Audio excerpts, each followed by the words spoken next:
Ever wondered what really happens under the hood when your program receives a signal like SIGINT or SIGSEGV? It's more than just calling a function. It involves the kernel pausing your process, managing its state, and carefully setting up a new execution environment. This critical dance involves the kernel stack and a precise context switch. We'll explore how the kernel orchestrates this to ensure your program can recover or terminate gracefully.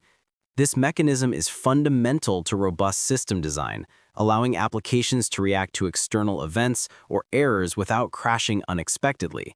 Today, we'll walk through the intricate steps the operating system takes to deliver a signal and manage process context. Let's start by understanding the basic flow of signal delivery. Before your signal handler even runs, the kernel performs a complex series of steps to deliver that signal. When a signal is generated, the kernel first intercepts it. If the target process is running, the kernel will preempt it, saving its current CPU state, registers, program counter, and stack pointers onto the kernel stack. This saved state is crucial because it allows the process to resume exactly where it left off after the signal handler completes. Think of it like taking a snapshot of your entire workspace. The kernel then manipulates the user space stack to prepare it for the signal handler's execution. It effectively pushes information onto the user stack, including the address of a special SIG return system call, which we'll discuss later. This setup ensures that when the handler finishes, control returns correctly. Now, let's zoom in on that critical piece of information the kernel saves, the SIG frame. The heart of saving a process's state during signal delivery lies in a structure called the SIG frame. When a signal arrives, the kernel pushes a SIG frame onto the kernel stack of the interrupted process. The SIG frame is a meticulously designed data structure that holds all the necessary CPU context. It includes general-purpose registers, the instruction pointer, stack pointer, and processor flags, essentially a complete snapshot of the CPU state at the moment of interruption. This precise capture is vital because it allows the kernel to completely restore the process's execution environment later.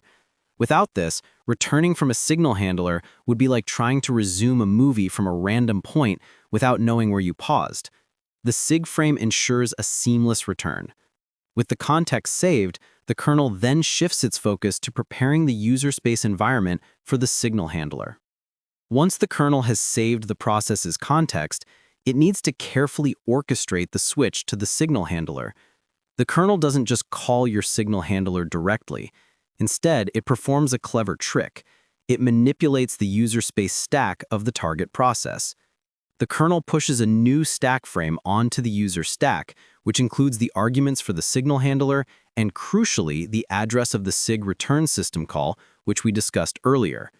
The instruction pointer, RIP, of the process is then set to point to a special trampoline code in user space, which then jumps to your actual signal handler.